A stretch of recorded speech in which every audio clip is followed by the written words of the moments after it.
Hello, everyone. Welcome to Durrett's Take with the NFL back in play here. It's time to go over my NFL predictions for the upcoming season. So let's get started with the AFC, specifically the AFC East. I think it's going to be no surprise that the Bills should win in the division once again. My only concern with the Bills and their roster is that the receiving core is not the greatest, so they need players like Khalil Shakir and Keon Coleman, the rookie they drafted last year, to kind of step up, be consistent. Also, the cornerback area was a concern for them last year, but I like the moves that they made in the draft free agency to address that. Also, what I like about the Bills the most is that their schedule is like super easy in my opinion. So therefore, I think the Bills should get the number one seed. I'll be surprised if they don't. And then the second place team in the AFCs will be the New England Patriots. You know, they realized last year that Jerome Mayo was definitely just not a good head coach. So they went in the offseason brought in an actual good head coach in Mike Vrabel. I like of all the they made up tons of free agency moves and good draft moves I like. I feel like they're definitely an improved team. And I like the way that Drake May was playing towards the end of the year last year. So I feel like he'll show some progression in year two. So therefore, I have the Patriots contending for the final playoff spot. I'm not sure if they'll make it or not, but they'll definitely be a contention for it. Next, you get the Miami Dolphins. Um, I just don't like. I mean, obviously they have Tyreek Hill, Jalen Waddle, and then Tua's back and healthy, but and they got a good running back A Chain. But like in the general sense, I just don't like this team come into the year because for one, their offensive line has taken a step back. Their left tackle retired in the offseason. They didn't make any moves to address that, and it's not like their offensive line was already great as it is. But I just don't like what they have on the offensive line, considering you have a pocket quarterback in Tua, who's injury prone and all that. It's just not a good combination there. And then on defense, they've lost a lot of good players over the years on defense. Their defense kind of regressed, especially their secondary. So I don't trust them to win shootouts like they could back in the day. So I just don't feel like Miami's going to make the playoffs, whether Tua stays healthy or not. And then last but not least, get the New York Jets. Aaron Glenn, we'll see if he's good at hire or not. He may just end up being a good fit defense coordinator, but we'll see. I understand why the Jets moved on from Aaron Rodgers. I would have done the same, but Justin Fields, to me, is not the answer unless you're trying to get a top 5 pick to get your quarterback in the future. If that's your play all along, then fine, but that's not the answer for this year. And the Jets have some good pieces, obviously, like Gary Wilson, Brees Hall, and all that. But just in the general sense, I just don't like the team overall this year to do much. Then in the AFC North, I have Baltimore winning the division once again. They actually did some good moves this offseason to improve on the defensive side of ball, especially their secondary. I like who they got in the draft and free agency. The offense will be good, although Isaiah Likely, their emerging tight end, he's going to be out for a certain period of time, but at least he'll be back for the postseason. I just like what the Ravens have. But the problem with the Ravens, though, and Lamar Jackson, is that they're always good in the regular season, and in the postseason where they fail. So until they can prove to me that they can actually do in the postseason against a Chiefs or a Bills team, then it's just going to be hard for me to believe that they can get over the hump there. I mean, they could, but we'll see. Next, I get the Bengals, second place in the division. Obviously, they have the elite offense of Joe Burrow and Teagan, Shamar Chase, and all that. But the problem with the Bengals, as we all know, is their defense is just horrendous. It helps that they're able to get Eric Hendrickson back for a year at least, so that way he can be able to help out the defense because he's their only star player on defense. And they brought in a new defensive coordinator, but so far, based on what I saw in the preseason list, it just doesn't look good. But the Bengals will be with the Patriots, basically kind of contending for that last wild card spot, in my opinion. So we'll see if the defense costs them again like they did last year. Next, you get the Pittsburgh Steelers. I know the Steelers thought, oh, we're just a quarterback away. It's like, well, maybe you were, but not anymore. Like Aaron Rodgers with his old self, being pocket passer and all that. I just don't see how that's going to work against the offensive line, who's gonna be horrendous this year. They lost their left tackle in the offseason to replace him. I just don't like who they have on the offensive line. The receiver room, it's like, yeah, you trade for DK Metcalf, but you overpaid him, and you don't have anyone a reliable number 2 or 3 behind Metcalf. The tight end room's basically on their own offense. It's like, okay, yeah, they're pretty good, And then defensively, they'll be fine, of course, but I just feel like this could actually finally be the season to where Mike Tomlin has a losing record. And then last but not least, the Browns. They're no matter who starts quarterback. I know it's gonna be Joe Flacco start off, but no matter who plays for them, they don't have the roster. They're in rebuild, so they're gonna potentially have a top 3 pick once again. Then in the AFC South, I have Houston win the division once again. I thought maybe like a Tennessee or Jacksonville could be interesting, but it's just like when you think coach and quarterback combo, it's just hard to go against that right now. I like what they did offensive in the offseason on defense to improve that side of the ball. And then on offense, they did lose some key players like Larry Tunsil, the tackle. They traded him away. They did get an offensive tackle in free agency and in the draft, so we'll see if that helps at all. And then also they did lose Devontae in free agency, and they have Tank Dell that's going to be out for most of the year potentially. So they do need some help with Nico Collins, but that's where they drafted 2 wide receivers on day 2 of the draft. So we'll see if either of those pan out. Then next, I have the Tennessee Titans. I do like what Cam Ward provides. I do feel like he'll be an upgrade from Will Levis or Mason Rudolph from last year. And we saw with Tennessee last year that they were in a lot of games. It's just quarterback play kind of preventing them from getting over the hump. So I feel like they'll show some improvement this year, but their schedule is just really, really hard to where it's going to be rough, for the first half of the season. But then maybe by the second half of the season, they'll, kind of like what the Patriots did last year, kind of start showing some signs of life and progressing. And then Jacksonville, we'll see if the new head coach, Liam Cohen, can help Trevor Lawrence have a resurgence potentially. I like some of the pieces they have, but I just kind of a wait and see approach of Jacksonville. And then the Colts, because they have Daniel Jones as their starting quarterback, I don't trust them at all to do anything, despite Shane Steichen being a really good offensive mind. I just don't feel like quarterback's going to get them there, so therefore they're going to be in a rebuild. And then the AFC West, it's just hard to pick against the Chiefs to win a division, so that's what I'm going to do. We'll see. They're going to be relying on their tackle they drafted in the first round to be their new left tackle. So if he can pan out and all that, then that'll help them immensely. And it helps that they'll get Rashee Rice back after he served a 6-game suspension, so they'll have him to go along with Xavier Worthy, who was playing well at the end of last year. I liked that they got running back Elijah Mitchell in the offseason.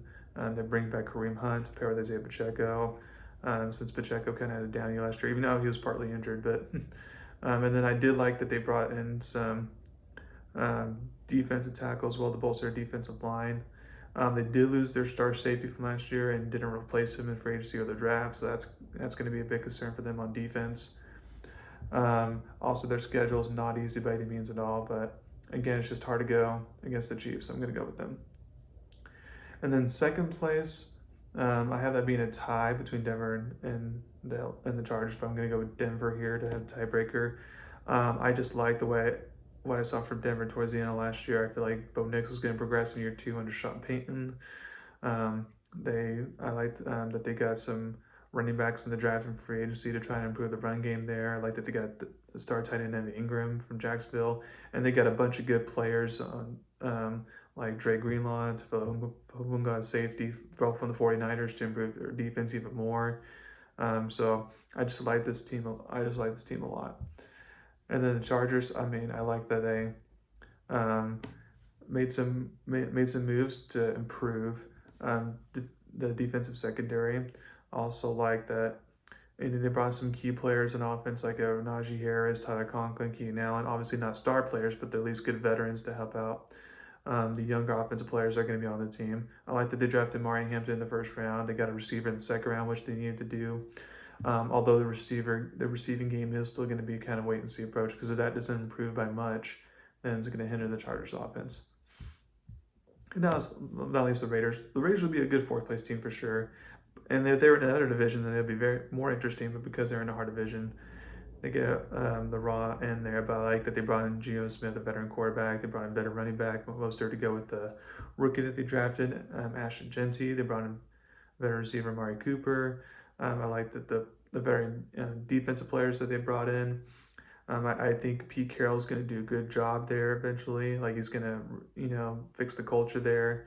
But that's what year 1 specifically is, fixing the culture, not making the playoffs. Next year, maybe they will. So those are my AFC predictions. So then now going on to the NFC. And NFC is to have Philly winning the division once again. I do think they're going to take a little bit of step back, replacing Kellen Moore's offense coordinator with a different one. Because as we saw with Nick Sirianni, the right offense coordinator kind of determines what type of season they have. So I feel they take a little bit of step back, especially since they have a hard schedule. But I feel like they will do a good job just to win the division. I actually feel like they'll be tied with Washington Commanders for first, but Philly would have the tiebreaker there.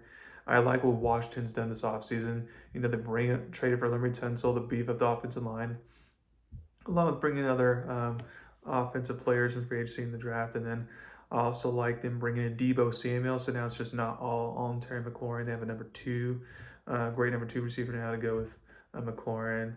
The running game is still kind of a question mark, but other than that, like the offense and the defensively, they brought in some key players like a veteran like Von Miller, Javon Kinlaw, Eddie Goldman. They brought some key and then drafted some key players defensively as well. So I feel like the defense should show some improvement this year. And then third place, I actually have a tie for third place between Dallas and the Giants. The Giants, I like their defense a lot, especially the pass rush. They're going to keep them in a lot of games. Offensively, they got some nice pieces, like Malik Neighbors, and I like what Tracy showed as a running back last year. And Russell Wilson's obviously better get than what they had last year with Daniel Jones. But the problem with the Giants is that they just have the brutalest schedule, like one of the hardest schedules I've seen amongst all the NFL teams. So that's why they're not gonna. That's why even though they may improve, their record won't show it. And then Dallas, yeah, their offense may be decent with CeeDee Lamb paired up with George Pickens. That's a nice 1-2 punch there. But I don't like the running back room. The offensive line's kind of a wait and see with Zach Martin retiring. And then defensively, they obviously trade away Micah Parsons and DeMarcus Lawrence left in free agency. Trayvon Diggs has an injury. Like I just don't like for the most part what they have on defense, and I don't trust Brighton Schottenheimer. Like he's the right hire, and I feel like I want to be surprised. Even though Jerry Jones likes to wait a while before finding a coach, I wouldn't be surprised if he's a one and done coach. So now for the NFC North. I've flip flopped so much on who's going to win the division here. I flip flopped that like I chose three different teams at one point, but I'm going to set on the Packers here, and mainly the Micah Parsons trade put them over the top for me because I feel like now their defense is very much improved, although there's still some quarterback questions. And then offensively, I like that they drafted a receiver in the first round to help out the receiving core there. I already like their running game, their offensive line. Jordan Love, I'm still not completely high on, which is why I feel like there is a ceiling for the team because of him, but I feel like they could make the playoffs with him. And then next but not least, I have like Minnesota next, and they have a very good roster. They've upgraded their running back room, bringing in Jordan Mason for 49ers to pair with and veteran Aaron Jones. I like their receiver room, obviously Justin Jefferson, Jordan Addison. They've got two good acquisitions on their offensive line because that was an issue, like clearly in the playoffs last year, so they improved in that regard. And then defensively, they brought in some key players like Javon Hargrave, Eric Wilson, Jonathan Allen. I just liked a bunch of defensive players they brought in. So literally the only question with Minnesota is their new quarterback, J.J. McCarthy. If he can be good or even elite, then they're going to be in the same position they were last year. But if he's not the real deal, then it can cost the Vikings a playoff spot.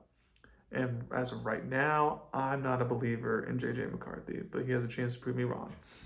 And then next, the Detroit Lions.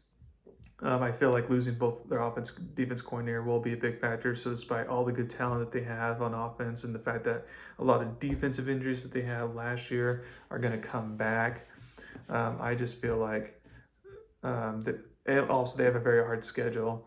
So I just feel like they're going to take a step back, and I wouldn't be surprised if they made the playoffs. But also, I'm kind of expecting to not make the playoffs.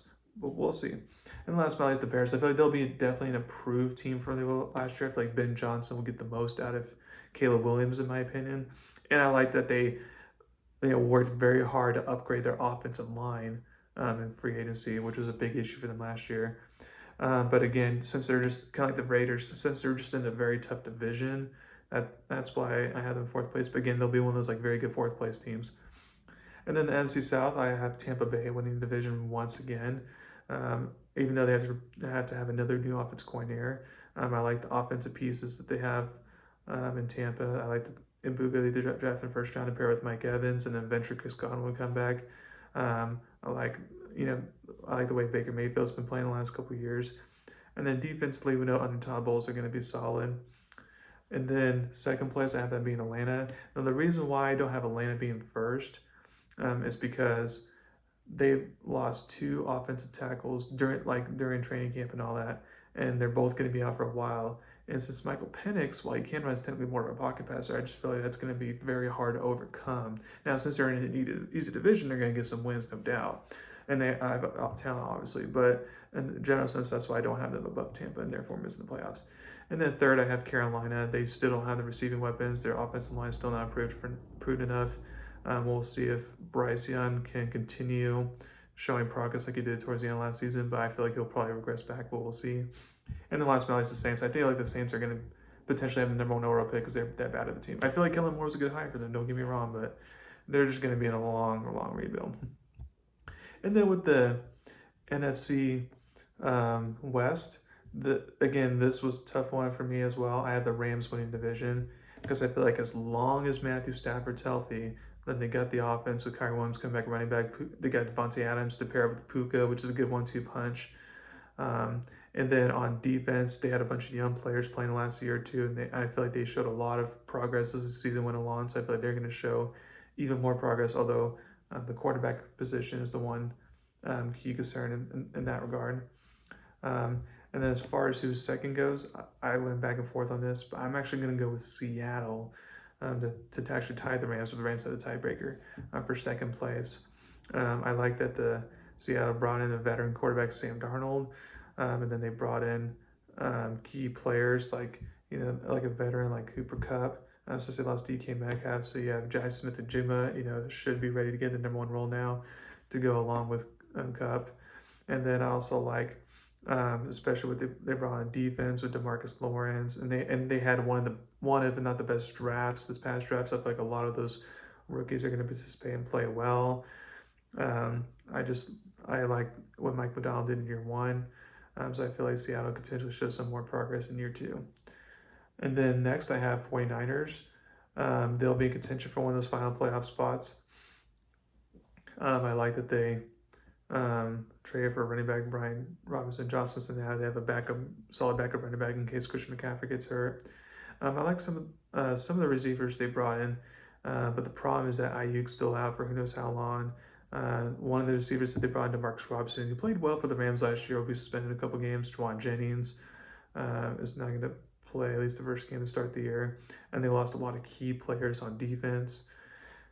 And I didn't care for their draft at all. So now the reason why I do have 49ers, playing better than they did last year is because their schedule is actually one of the easiest schedules out there. So I feel like they can take advantage of that to at least get a playoff spot. And then last but not least, Arizona. I feel like Arizona will be the best fourth place team in the whole league because I had them over 500 and yet still missing the playoffs. I like what Arizona has done this offseason. They realized that the pass rush, like the defensive line, was still not all the way there, so they improved on that in free agency. And then in the draft, they had a very good draft, getting some key defensive players, especially in the secondary that I like. And offensively, it's just going to be interesting to see if the Marvin Harrison Jr., who they drafted last year in the first round, if he can improve and be number one reliable weapon, so that way Trey McBride's not the only receiving weapon out there. So that's my predictions for Arizona. So now for the playoffs to review. For the AFC, I have Buffalo 1, Kansas City 2, Baltimore 3, Houston 4, and then I have Denver 5, Chargers 6, and then I have New England in the final spot at 7th. So then for the AFC playoffs, you would have a Kansas City, New England first round matchup. You have Kansas City winning that. And then a Chargers, Baltimore matchup, the Battle of the Hardballs. That would be an interesting playoff story, but I have Baltimore winning that one. And then Denver, Houston, that one would be a good one. I know Houston's won a first round wild card playoff game 2 years in a row now. I know it'd be in Houston, but I'm actually going to go with Denver there for the upset. So then in the division round, you have Denver, Buffalo, I'll go Buffalo, and then Baltimore, Kansas City. That would be a good one. But again, until Baltimore proves that they don't choke in the playoffs, I just have to assume they will. So I have Kansas City win that one. So you get another AFC rematch of Kansas City Buffalo. This time being in Buffalo, that would be a fun game. But again, until Buffalo proves that they can get over not losing Patrick Mahomes, I got to roll with the Chiefs there. So I have the Chiefs once again winning the AFC. And then in the NFC, I have Philadelphia being the 1 seed once again, although barely this time. And then I have the Rams being the 2 seed, Tampa Bay being the 3 seed, Green Bay being the 4 seed, Washington being the 5th seed, and then I have Seattle being the 6th seed, and then San Francisco being the 7th seed. Although Arizona and Minnesota are both just right, and even Detroit are both just like right there on their heels. So then for the NFC, you got San Francisco Rams. That would be a very interesting first round matchup. I have to go with the Rams there. And then Seattle, Tampa Bay. That would be an interesting one, but I'm going to go with Tampa Bay there. Washington, Green Bay. That would be a very interesting one, but I'm going to go with Washington there for the upset. And so then the second round, you got Washington and Philadelphia, a rematch at the NFC Championship game from last year. I'm actually going to go with another upset there. I'm going to go Washington. And then Tampa Bay Rams, I'm going to go Rams there. So you get a Rams Commanders NFC Championship game. And that one would be a very hard one for me to pick. But I'm just going to go with the Rams there to get the big win. So then you got a Rams-Chiefs Super Bowl, which would be very fun to see. And my prediction is that, again, the barring health, that if healthy, then Matthew Stafford's going to get his second Super Bowl win, and then he can retire off into the sunset and call it a career. So those are my predictions. So thank you very much. This is my podcast today. Please subscribe to my channel to learn about me. I'm going to be making a video later on this week of my top 10 college football games for week 2 and my predictions for week 1 in the NFL season. So stay tuned for that. Thank you very much. You all have a wonderful day.